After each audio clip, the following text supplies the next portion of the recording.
পাণ্ডব গোয়েন্দা ষষ্ঠীপদ চট্টোপাধ্যায় দ্বিতীয় অভিযান। এরপর একদিন বিকেলবেলা মিত্তিরদের বাগানে খেলা করছে পাণ্ডব গোয়েন্দারা। এমন সময় হঠাৎ গুলঞ্চ গাছের ডাল থেকে কে যেন চেঁচিয়ে উঠল, চোর চোর! সেই না শুনেই চেঁচিয়ে উঠল পঞ্চু, ভৌ ভৌ ভৌ। বাবলু বলল, কি ব্যাপার বলতো? বাচ্চু বিচ্ছু বলল, আরে কি চমৎকার একটা কাকাতুয়া পাখি রে বাবলুদা, শিগগির ধরো পাখিটাকে। বাবলু অবাক হয়ে বলল, এই বনে কাকাতুয়ার বাসা আছে নাকি? জানতুম না তো। বিলু বলল, অসম্ভব, কাকাতুয়া পাখি তখন বিরল হয়ে এসছে, যাওয়া পাওয়া যায়, তার দামও বাজারে অনেক। বাবলু বলল, এই নিশ্চয়ই কারুর পোষা পাখি। ভোমল বলল, যারই হোক ধরতে হবে পাখিটাকে। পঞ্চু তখনও সমানে চেঁচিয়ে চলেছে, ভৌ ভৌ ভৌ ভৌ ভৌ। ভম্বল বলল, তুই পঞ্চুকে ধরে থাক বাবলু, আমি পাখিটাকে কায়দা করি, নাহলে ওর চেঁচানিতেই উঠে যাবে পাখিটা। বলতে বলতেই উড়ে গেল পাখিটা। বেশি দূর অবশ্য যেতে পারল না। খানিক গিয়েই একটা ঝোপের ওপর একটা ছোট্ট ডালে বসে পড়ল।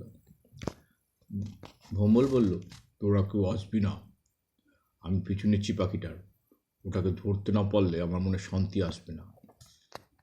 এই বলে পাখিটাকে ধরবার জন্য ঝোপের দিকে ছুটল ভম্বল। পাখিটা আবার উড়ে পড়ল, উড়ে গিয়ে আরেকটু দূরে গিয়ে বসলো। ছোট্ট একটা টগর ফুলের গাছ ছিল তার ডালে। ভম্বল সেখানেও যেই গেল, পাখিটা সেখান থেকে উড়ে গেল। এইভাবে পাখিটার পিছু নিতে নিতে ভম্বল একেবারে বাগানের শেষ প্রান্তে গিয়ে পৌঁছল। এইখানে একটা মস্ত বড় কাঁঠাল গাছ ছিল। সেই কাঁঠাল গাছের ঘন ডালপালার আড়ালে গিয়ে লুকোলো পাখিটা। ভম্বল তখন অত্যন্ত ক্লান্ত হয়ে পড়েছিল, তবু সে পাখিটার লোভে একটু একটু করে ডাল বেয়ে সেই গাছের মগডালে উঠতে থাকলো। ওই তো দেখা যাচ্ছে পাখিটাকে, কেমন নিশ্চিন্তে বসে আছে বাছাধন। ধূর্ত বেড়ালের মতো চুপিসারে ভম্বল পকেট থেকে রুমালটা বার করে যেই না ধরতে যাবে, দুষ্টু পাখিটা অমনি ক্যাঁ ক্যাঁ করেই ফ্রুত বাগান পেরিয়ে একেবারে প্লাস্টিক ফ্যাক্টরির দোতলার বারান্দায় গিয়ে বসলো পাখিটা। আর সেদিকে যেই না তাকানো, অমনি চক্ষুস্থির হয়ে গেল ভম্বলের। দেখলো এক বিজাতীয় চেহারা লাল মুখ বারান্দার থামের আড়াল থেকে একদৃষ্টে দেখছে ওকে।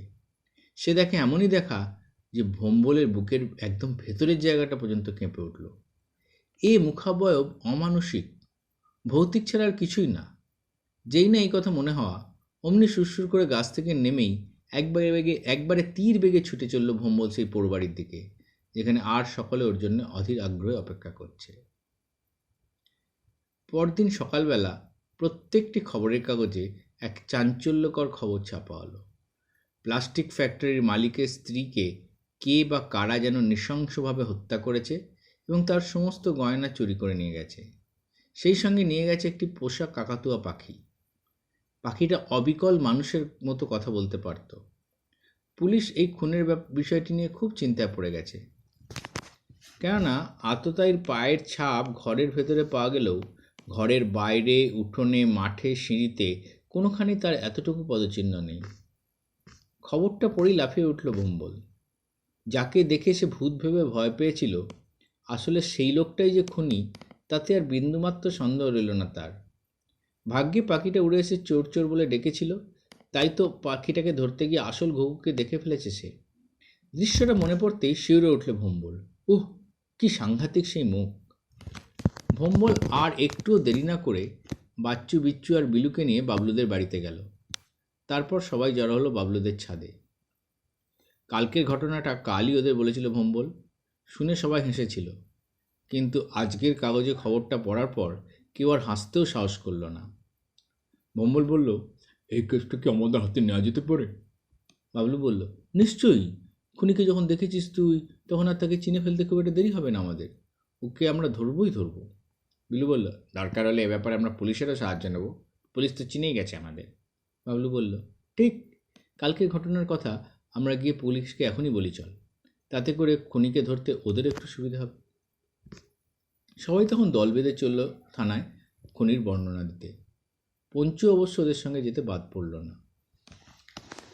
থানায় গিয়ে ভম্বল সব কথা খুলে বলতেই ওসি অবাক হয়ে বললেন, আশ্চর্য ব্যাপার।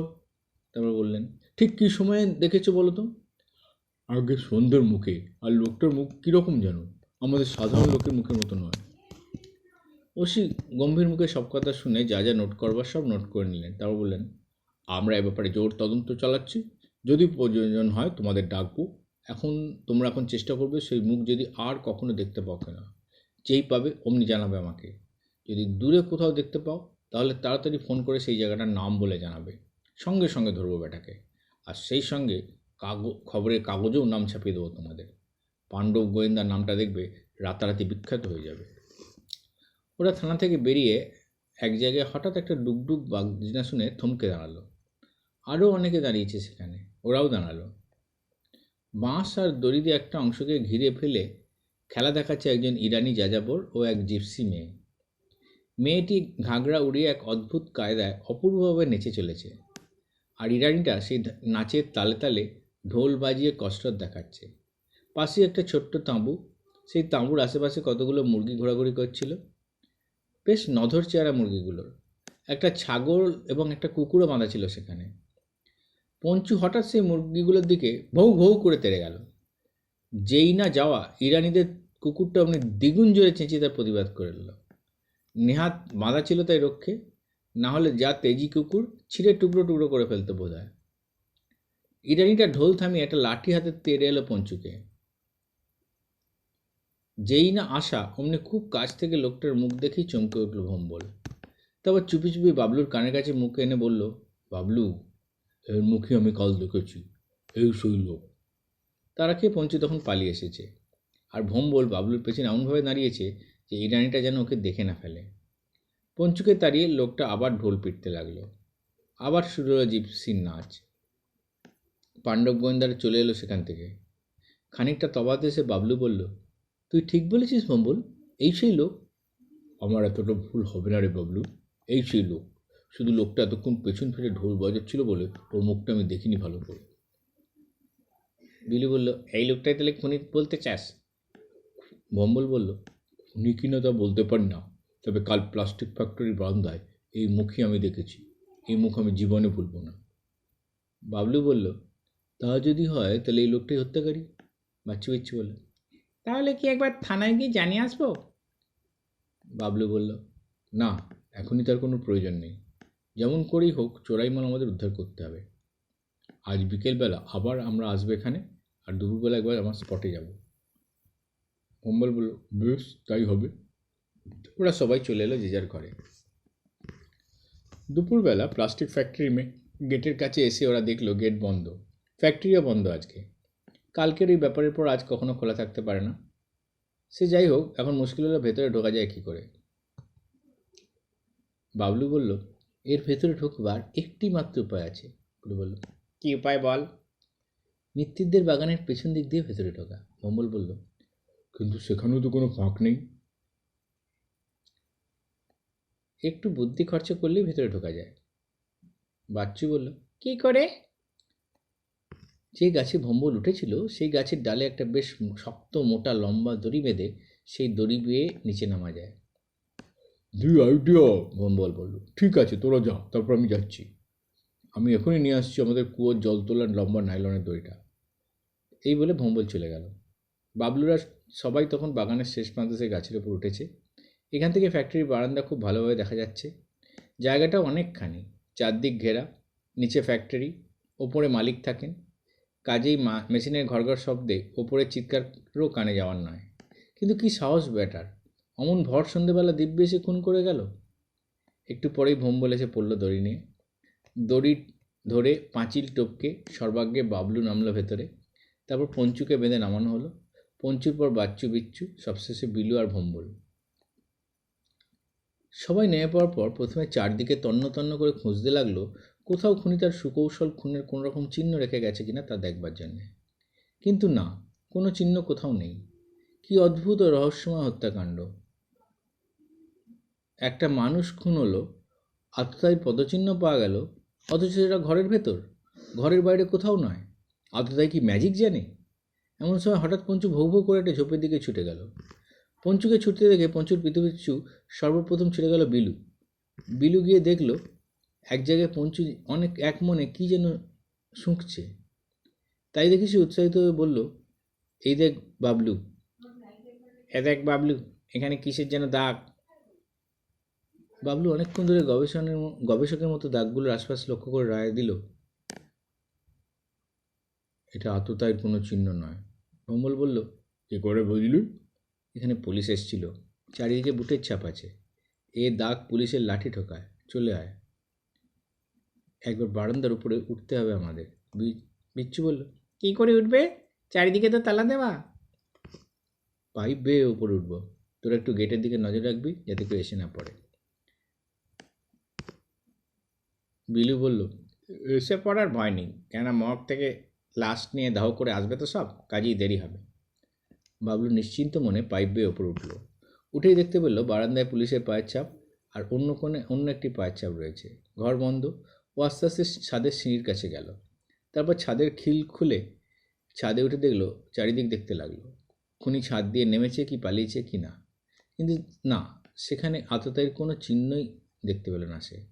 হঠাৎ চিলেকোঠা সিঁড়িতে একজোড়া পায়ের ছাপ সে লক্ষ্য করল।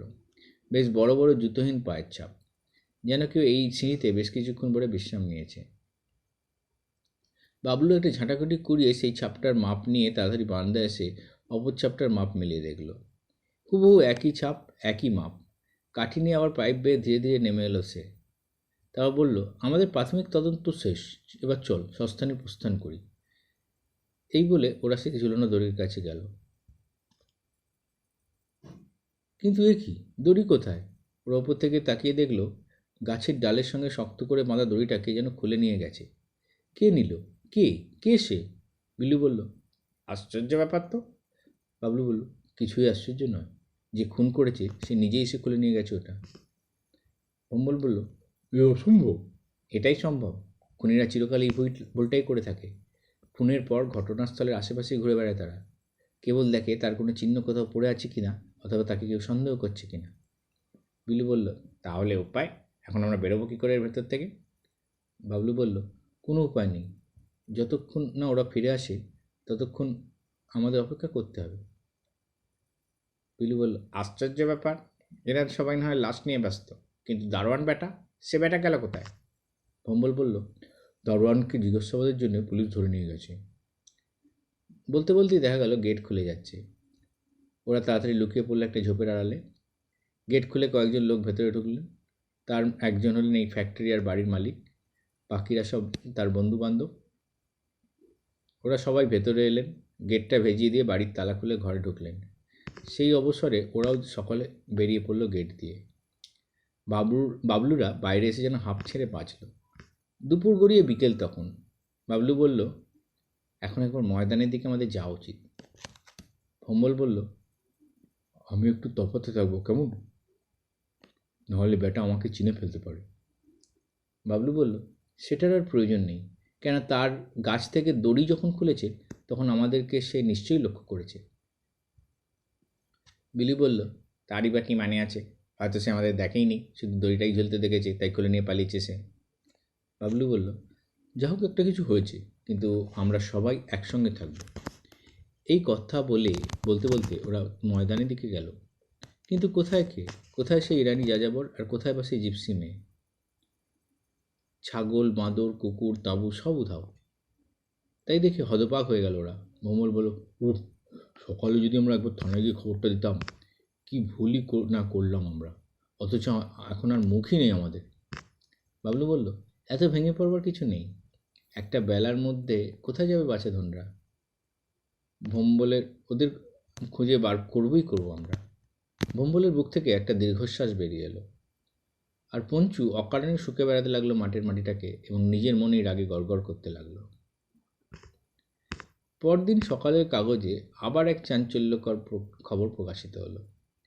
তুলসী মিত্তির গার্ডেন লেনের এক বাড়িতে গভীর রাত্রে রহস্যজনকভাবে চুরি হয়েছে।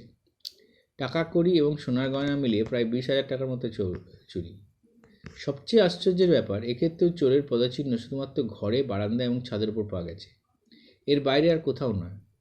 প্রথম খুনির পায়ের ছাপের সঙ্গে এই পায়ের ছাপ হুবহু মেলে যাচ্ছে।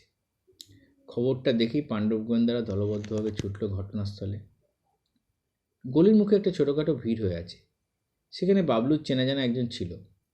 বাবলু তাকে জিজ্ঞেস করলো, কাদের বাড়ি চুরি হয়েছে? সে একজন বেঁটে কালো লোককে দেখিয়ে দিল। বাবলু চিনত লোকটাকে, রেলের ক্যান্টিনে কাজ করে, অনেক দিন আগে যখন ওদের পাড়ায় ভাড়া থাকতো, তখন লোকটা একবার ক্যান্টিন থেকে আনা চপ কাটলেট ওদের খাইয়েছিল। বাবলু ভেবে পেল না লোকটা এর মধ্যে এত টাকা কী করে করলো। যাই হোক, এরকম চুরি সত্যিই অভাবিত। ওরা অনেকক্ষণ ধরে আশেপাশে ঘোরাঘুরি করলো, কিন্তু কেই বা ওদের পাত্তা দেবে। ওরা নিজেদের মনে আরেকটু এগিয়ে গেল। হঠাৎ এক জায়গায় ডুক ডুক ডুক আওয়াজ। ডুকডুকির আওয়াজ শুনে এগিয়ে গেল ওরা। দেখলো যে মাঠে শীতলা পুজো হয় সেই মাঠের ওপর খেলা দেখাচ্ছে সেই ইরানি যাযাবর আর জিপসি মেয়েটা। অপূর্ব সুন্দরী। ইরানিটাও যেন লাল মুখে একটা দানব। একসঙ্গে 20টা সোডার বোতল সে একটা একটা ছুটছে আর লুটছে। কি অপূর্ব ব্যালেন্স! বোতলগুলো যেন শূন্যে ঘুরপাক খাচ্ছে, অথচ সে একের পর এক ডান হাতে বাঁ হাতে লুফেই ছেড়ে দিচ্ছে। সে দৃশ্য দেখবার মতো। সে কুকুর, ছাগল, বাঁদর সবই আছে। জিপসি মেয়েটা ডুগডুগি বাজিয়ে ঘুরপাক খাচ্ছে চারদিকে। পাণ্ডব গোয়েন্দারা প্রথমটা মহাবিস্ময়ে সেই খেলা দেখতে লাগলো। বিলু, ভম্বল, বাচ্চু, বিচ্চু অবাক হয়ে বোতলের ম্যাজিক দেখছে, আর বাবলু একদৃষ্টে চেয়ে আছে ইরানিটার পায়ের দিকে। পায়ের প্রতিটি ছাপ ধুলোর মাঠে আঁকা হয়ে যাচ্ছে প্রতিটি পদক্ষেপ। বাবলু বিলুর গায়ের কাছে এসে দাঁড়িয়ে ওর মুখের কাছে মুখ নিয়ে চুপি চুপি বলল, কালকের রহস্যজনক চুরিও এই ব্যাটাই করেছে। সে তো জানা কথা, আমি একে ফলো করব। তোরা এক কাজ কর, এখানে আর থাকিস না, ঘরে গিয়ে স্নান খাওয়া করে তৈরি হয় নে। অম্বল, তুই বরং খেয়ে দিয়েই চট করে চলে আয়। তুই এলে তারপর আমি যাব। বিলু, বাচ্চু আর বিচ্ছু মিত্তিরদের বাগানে থাকবি। পঞ্চুও থাকবে তোদের সঙ্গে। আমি খবর দিলেই চলে আসবি, কেমন? বেশ তাই। এই বলে ওরা চলে যেতেই বাবলু দর্শকদের ভিতরে মিশে খেলা ও খেলোয়াড়কে তীক্ষ্ণ চোখে দেখতে লাগলো। বোতলের খেলা শেষ হতে একটার পর একটা পয়সা পড়তে লাগলো মাঠের ওপর। 10 পয়সা, 5 পয়সা শিখি, আর সেই গিপসি মেয়েটা পয়সা ঘুরিয়ে জড়ো করতে লাগলো। ইরানি যাযাবরটা তখন ঘরমাক্ত কলেবরে একটা গাছতলায় বসে বিশ্রাম নিচ্ছে। বাবলুও নিজের মনে এটা সেটা দেখাচ্ছিল, লক্ষ্য করতে লাগলো চারিদিকে। ইরানিটা হঠাৎ বাজখাই গলায় জিজ্ঞেস করলো, এই কি চাই তোমার? বাবলু বলল, কিছু না, তোমার বোতলের খেলা আমার খুব ভালো লেগেছে। বিকেলে আবার হবে, দেখতে এসো, এখন যাও। এখন আমরা রান্না বান্না খাওয়া করবো। বিকেলে তোমার আর তোমার সব বন্ধু বান্ধব ডেকে আনবে, বুঝলে? বাবলু হ্যাঁ বলে ওর সামনে থেকে চলে এলো। তবে দূরে একটা মোড়ের মাথায় বসে রইল চুপচাপ। ভম্বল না আসা অবধি ও এইভাবে থাকবে, তারপর ভম্বলকে পাহারায় রেখে খেতে যাবে। ভম্বল এলো প্রায় ঘন্টা দেড়েক পরে। নিজের জায়গায় ভম্বলকে বসিয়ে বাবলু ঘরে চলে গেল। বাবলুর মনে জোর প্রতিজ্ঞা, খুনি তস্কর ইরানিটাকে আজই বামাল সমেত ও ধরাবেই ধরাবে। বিলু, বাচ্চু, পঞ্চু অপেক্ষা করছিল মিত্তিরদের বাগানে। বাবলু গিয়ে ওদের ডাকলো। ওরা সকলেই খেয়ে দিয়ে একদম তৈরি। বিলু বলল, কী খবর? ভালো, আজ বিকেলে বোতলের খেলা আবার হবে। সেই খেলা দেখার ভেতরেই আমাদেরকে কাজ করে ফেলতে হবে। কি করে কি করবি? কিছুই ঠিক করিনি। ঘটনা যেভাবে ঘটবে, যাবার সুযোগ যেমন পাবো তেমনি কাজে লাগাবো। বলতে বলতে ওরা সেই মাঠটার কাছে গেল। কিন্তু এ কি, কোথায় বা ভম্বল? কোথায় বা সেই ইরানি যাযাবর জিপসি মেয়ে? তাদের তাঁবুরও কোনো চিহ্ন নেই। বাবলু বলল, ওরা নিশ্চয়ই 5 তারিখ উঠিয়েছে। কিন্তু এবং ভম্বল ওদের পিছু নিয়েছে, কিন্তু কোন দিকে যে গেল ওরা তা কী করে জানা যাবে? বিলু বলল, অমল না ফেরা অবধি কিছুই জানা যাবে না। বাচ্চু ছিল, তার মানে আজকে আর কিছুই হচ্ছে না। বাবলু বলল, তবে একটা কাজ হবে। বিলু বলল, কী কাজ? খুনির পায়ের ছাপ এবং এই ইরানির পায়ের ছাপ মিলছে কিনা জানা যাবে। বলে বাবলু সেই কাঠিটা দিয়ে মেপে দেখলো পায়ের ছাপ, আর মেপে দেখি সল্লাসে চিৎকার করলো, হুররে, মিলেছে! ছাপ হুবহু মিলে যাচ্ছে। বাচ্চু বিচ্ছু হলো, তাহলে এখনই পুলিশকে জানাই, চলো, আর দেরি করা কোনো মতেই ঠিক হবে না। এখনই নয়, আমাদের কাজ আরেকটু এগিয়ে গেলে তারপর ডাকবো পুলিশ। এমন সময় হঠাৎ রাস্তার উপর কী যেন দেখে চেঁচিয়ে উঠল বিলু, বাবলু শিগগির আয়। বাবলু গিয়ে যাওয়ার আগেই বাচ্চু বিচ্ছু ঝুঁকে পড়েছে। বাবলু গিয়ে ঝুঁকে দেখলো রাস্তার তেমাথার মোড়ে ছোট ইটের টুকরো দিয়ে ঘষে কি একটা তীর চিহ্নকে পথ সংকেত করে রেখেছে। বিলু বলল, এ নিশ্চয়ই ভম্বলের কাজ। বাবলু বলল, অবধারিত, এই চিহ্ন যদি রাস্তার প্রত্যেক মোড়ে থাকে তাহলে জানবো ভম্বল ছাড়া এ কাজ আর কারো নয়। ওদের অনুমানই ঠিক। সেই চিহ্ন ধরে যেতে যেতে বেশ কয়েকটি মোড়ে পথসংকেত দেখতে পেল। সেই চিহ্ন শেষ হলো চ্যাটার্জি হাটের কাছে। একটা বড় মাঠে দেখা গেল ইরানি যাযাবর আর তার তাঁবু ফেলছে। জিপসি মেয়েটা এক সুন্দর ভঙ্গিতে বসে কাঁঠাল পাতা খাওয়াচ্ছে ছাগলটাকে। আর ছাগলটাকে লক্ষ্য করতে গিয়ে বাচ্চু বলে উঠল, বাবলুদা, ওই দেখো আমাদের সেই দড়িটা, ওই দড়িটাকেই কেটে ছোটো করে ছাগল বেঁধেছে। বাবলু বলল, আরে তাই তো, কিন্তু ভম্বল কোথায়? ভম্বলকে দেখছি না কেন? বিচ্ছু বলল, সে তো আমাদের খোঁজেই গেছে। বাবলু বলল, হয়তো। বিলু বলল, চোরাইবালগুলো এদের সব তাঁবুর ভেতরেই আছে, একবার কোনো রকমে দেখতে পারলেই হতো। কিন্তু কি করে যে ঢুকবে ওরা ভেবে পেল না। তাঁবুর মুখেই বাঁধা আছে কুকুর, অ্যালসেসিয়ান কুকুরটা। পঞ্চুকে দেখে সে লেজ নাড়ছে, পঞ্চুও লেজ নাড়ছে তাকে দেখে। ওরা দূর থেকে ওদের লক্ষ্য করতে লাগলো। এমন সময় হঠাৎ ভম্বল হাঁপাতে হাঁপাতে এসে হাজির হলো সেখানে। বাবলু বলল, কিরে, কোথায় গেছিলি? আমাদের ডাকতে? তোদের ডাকতে যাবো কেন? তোদের জন্য তো পথ নির্দেশ করেই এসেছিলাম। আমি গিয়েছিলাম অন্য কাজে। কী কাজে? যে কাজে গিয়েছিলাম তাতে সাকসেসফুল হয়ে এসেছি। বেটা ইরানির ষষ্ঠী পুজো করবো আজ। আজই ধরবো বেটাকে, একটু রাত্রি হোক। কী করে ধরবি বেটাকে? ওই অ্যালসেসিয়ানকে বাগাতেই তো হিমশিম হয়ে যেতে হবে। আরে আমার নাম ভম্বল। জনিদের রকে পল্টন বসেছিল, ওকে বলতেই ও গিয়ে ঠাকুর ফার্মেসি থেকে অ্যাক্সেসিভ ক্লোরোফর্ম জাতীয় কড়া ওষুধ ম্যানেজ করে এসছে। বাবলু যেন নিজের কানকেও বিশ্বাস করতে পারছেন না। এইভাবে বলল, সত্যি? তাহলে হয়তো এটা একটা ছেনা ন্যাকড়া ফেলে সেটা কুকুরের সামনে ছুঁড়ে দিল, ও বেটা শুকবে আর তারপরে কেল্লা ফতে। বিলি বলে, শুধু তাই নয়, ওই ন্যাকড়াটা ইরানি আর জিপসি মেয়েটাকে শোকানো হবে, তাহলেই সুবিধা হবে আমাদের। পাণ্ডব গোয়েন্দাটা জয়ের গৌরব মনে মনে কল্পনা করে আনন্দে অধীর হয়ে উঠল প্রথমে। তারপর অপেক্ষা করতে লাগলো কতক্ষণে সেই শুভক্ষণটি আসি তার জন্যে। দেখতে দেখতে সন্ধে হলো। তারপর অন্ধকারের কালো জবনিকায় ঢেকে গেল চারদিক। যাযাবরের তাঁবুতে আলো জ্বলে উঠল। জিপসি মেয়েটা নিশ্চয়ই রানীটার বউ। সে আলো জেলে তাঁবুর সামনে বসে ছুঁচুতো বার করে একটা পুরনো ঘাগরা সেলাই করতে বসলো। আর ইরানিটা শুয়ে রইল বাইরে ঘাসের ওপর। পোষা বাঁদরটা ইরানির বুকে পিঠে, কখনো ছাগলটার পিঠে বসতে লাগলো। আর মাঝে মাঝে কুকুরটারও লেজ টেনে পালিয়ে এসে কুকুরটাকে রাগিয়ে দিতে লাগলো। মানে যত রকম বাঁদরামো আছে তাই করতে লাগলো বসে বসে। বাবলু বলল, আর তো ধৈর্য ধরতে পারছি না, কী করি বলতো? বিলু বলল, 7:30 হয়ে গেছে, মাস্টারমশাই আসবার সময় হয়ে গেছে। অমল বলল, আজ আর ও আক্ষেপ করে লাভ নেই। এমন সময় দেখা গেল এই গাড়িটা উঠে দাঁড়ালো। তারপর কী যেন বলল জিপসি মেয়েটাকে, বলে বাঁদরটাকে কাঁধে বসিয়ে রাস্তায় এলো। ওর কোমরে ধরা নাইলনের মোটা দড়ি। বিলু বলল, এই তাল, জিপসিটা টাঁবিতে ঢুকলেই। বাবলু বলল, না, আগেই ব্যাটার পিছু নেই, দেখি ব্যাটা কোথায় যায়, তারপর ফিরে এসে তাঁবুতে ঢুকে শুলে গভীর রাতে কাজ করব। বাচ্চু বিচ্ছু বরং বাড়ি চলে যাক। বাচ্চু বিচ্ছু বলল, কখনোই না, যা করবো সবাই একসঙ্গে করবো, এর জন্য বাড়িতে বকুনি খেতে হয়, খাবো। পাণ্ডব গোয়েন্দারা সত্যিকারের গোয়েন্দার মতোই পিছু নিল ইরানিটার। ইরানিটা রাতের অন্ধকারে এ পথ ও পথ করে একটা গলির ভেতর ঢুকলো। ওরাও দেয়াল ঘেঁষে গিয়ে অনুসরণ করতে লাগলো তাকে। একবার অন্ধকারে মিশে এমনভাবে রইল যাতে ও দেখতে না পায়।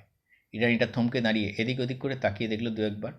তারপর সেই নাইলনের দড়িটা বাঁদরের হাতে ছেড়ে দিল। পরক্ষণে দেখা গেল বাঁদরটা ওপর থেকে ঝুলিয়ে দিল দড়ি। ইরানিটা তাই ধরে বাড়ির ছাদে এবং কিছুক্ষণের মধ্যে একটা ঝোলায় করে কী যেন সব নিয়ে নেমে এলো। এসে দড়িটা নাড়া দিতেই বাঁদরটা ওপর থেকে দড়ি খুলে দিল। তারপর আবার ফিরে চললে যে পথে এসেছিল সেই পথে। বাবলু বলল, এইবারে বুঝেছি ঘুঘু তুমি কি করে ধান খাও। বিলু বলল, এ তো ম্যাজিকের পর ম্যাজিক রে ভাই। বাবলু বলল, এই জন্যে ঘরের ভেতরে বা ছাদে পায়ের ছাপ পাওয়া যায়, কিন্তু অন্য কোথাও পাওয়া যায় না। ফ্যাক্টরি খুনের ব্যাপারটা ঠিক একইভাবে ঘটেছে। বাগানের দিক থেকে বাঁদরটা দোতলায় ছাদে বা বারান্দায় হোক আটা দড়িটা আটকে দিয়েছে, আর তাই ধরে ওই ব্যাটা উপরে উঠেছে। তারপর চুরি করতে গিয়ে বেগতিক দেখে ও ব্যাটা খুন করেছে, নয় খুন করেই চুরি করেছে। নিচে মেশিনের শব্দে খুন হয়, চিৎকার কারে যায়নি কারো। তার বাঁদরটা ওই দড়ি হুক সমেত আবার নামিয়ে লাফিয়ে এসে গালের দালে আটকে বা বেঁধে দিলে সেই দড়ি ধরে বারান্দা থেকে ব্যাটা এধারে আসে। কাজেই ছাদ বা বারান্দায় ছাড়া আর কোথাও পায়ের ছাপ পাওয়া যায়নি ওরা। ইরানিটা পিছু পিছু ওদের আবার ওরা মাঠের কাছে এলো, যেখানে ওরা তাঁবু খাটিয়ে আশ্রয় নিয়েছে। জিপসি মেয়েটা তখন কাঠকুটি জেলে রান্না চাপিয়েছিল। একটু পরে রান্না শেষ হলে কুকুরটাকে ছেড়ে দিয়ে তাঁবুর ভেতর পর্দা নামিয়ে দিল। ভম্বল অমনি নাকে মুখে রুমাল জড়িয়ে ন্যাকড়ায় ক্লোরোফর্ম ঢেলে ছিঁড়ে দিল কুকুরটার দিকে। যেই না দেওয়া, কুকুরটা অমনি ছুটে এসে শুঁকতে লাগলো সেটা। তারপর বারবার সেটা নিয়ে কামড়াকামড়ি করতে করতে নিস্তেজ হয়ে ঘুমিয়ে পড়ল। পাণ্ডব গোয়েন্দারা নিশ্চিত হয়ে মাঠে ঢুকলো এবার। তাঁবুর ভেতর আলো জ্বলছে, এর মধ্যেই ওরা ঘুমিয়ে পড়েনি নিশ্চয়ই। বাবলু চুপি চুপি উঁকি মেরে ভেতরটা দেখল। বিলু, ভম্বল, বাচ্চু বিচ্ছু দেখল। একটা আয়নার সামনে দাঁড়িয়ে জিপসি মেয়েটা কী যেন দেখছে, আর সেই রানীটা একটা ঢোলের ভেতর অনেক কিছু লুকিয়ে রাখছে। রেখে এমন ছাউনি পড়ে দিল, এমনভাবে যে ওর ভেতর যে কিছু থাকতে পারে তা কেউ ধারণাও করতে পারবে না। বিলু হঠাৎই বলল, জিপসি মেয়েটার গলায় একটা হীরের নেকলেস রয়েছে মনে হচ্ছে না? বাবলু অবাক হয়ে বলল, আরে তাই তো, এই নেকলেস কাউকে খুন করে নিয়ে এসছে। ভম্বল বলল, তাহলে এবার পুলিশে খবর দিই। ভম্বল বলল, এবার তাহলে পুলিশে খবর দিই। বাবলু বলল, আর একটু পরে। জিপসি মেয়েটা অনেকক্ষণ ধরে নেকলেসটা পরে আয়নায় নিজেকে দেখতে লাগলো। তারপর সেটা খুলে রেখে মাথার বালিশের নিচে চাপা দিয়ে শুয়ে পড়ল। ইরানিটাও ঢোলটা টাঙিয়ে রেখে শুয়ে পড়লো একপাশে। ছোট্ট লণ্ঠনটা সমানে জ্বলতে লাগলো। 2-5 মিনিট বিরতি, তারপরেই ভয়ঙ্কর নাক ডাকার শব্দ। ভম্বল আবার একটা ন্যাকড়াতে ওষুধ ঢেলে সেটা চেপে ধরল ইনাইটের নাকে। দেখতে দেখতে নাক ডাকা থেমে গেল। তারপর যেই না সেটা জিপসি মেয়েটার দিকে নিয়ে যাবে, অমনি সে লাফিয়ে চিৎকার করে উঠে দাঁড়ালো। ওরা এক হাতে লক লক করছে একটা ধারালো ছোঁড়া। মেয়েটার চোখ দুটো যেন ইস্পাতের ফলার মতো মেখে গেল। সে হাত উঁচিয়ে ছোঁড়াটা যেই না বাবলুকে মারতে যাবে, অমনি পঞ্চু এক লাফে মেয়েটার হাত শক্ত করে কামড়ে ধরল। পঞ্চুর কামড়ে হাত মেখে গেল মেয়েটার। বাবলু কেড়ে নিলে ছোড়াটা। তারপর সেই ছোড়াই ওর বুকের কাছে ঠেকিয়ে ভম্বলকে বলল, ভম্বল, পুলিশ। ভম্বলকে থানা অবধি যেতে হলো না। পথেই পুলিশের ভ্যান দেখতে পেয়ে সব কথা খুলে বলল। হাওড়া থানার দারোগাবাবু ওকে ভালোই চিনতেন, এটা শিবপুর থানার এলাকা। ফোনে কথা হয়ে যেতেই ভ্যান বোঝায় পুলিশ সব হৈ হৈ করে হাজির হলো, সেই সঙ্গে এলাকার অনেক লোক। পঞ্চি তখনও জিপসি মেয়েটার হাত কামড়ে ধরে বসে আছে, আর বাবলু সেই ছোড়া ঠেকিয়ে রেখেছে ওর বুকে। বিলু, বাচ্চু আর বিচ্চু পাহারা দিচ্ছে ঘুমন্ত ইরানিটাকে। পুলিশ এসেই হাতে হাত করা লাগলো দুজনের। তারপর সমস্ত মালপত্র উদ্ধার করে পাণ্ডব গোয়েন্দাদের বুদ্ধির প্রশংসা করে ওদের প্রত্যেককে গাড়িতে তুলে নিল। সবাই অবাক হয়ে গেল এই অদ্ভুত ব্যাপার দেখে। কয়েকটা ছোট ছোট ছেলে মেয়ে যে এইসব কাণ্ডকারখানা করে এত বড় একটা খুনি ও চোরকে ধরিয়ে দেবে তা কেউ ভাবতেও পারেনি। গাড়িতে উঠেই বাবলু আনন্দে বলে উঠল, 3 চিয়ার্স ফর পাণ্ডব গোয়েন্দা। অন্যরা বলল, হিপ হিপ হুররে। পঞ্চু ডেকে উঠল, ভৌ ভৌ ভৌ।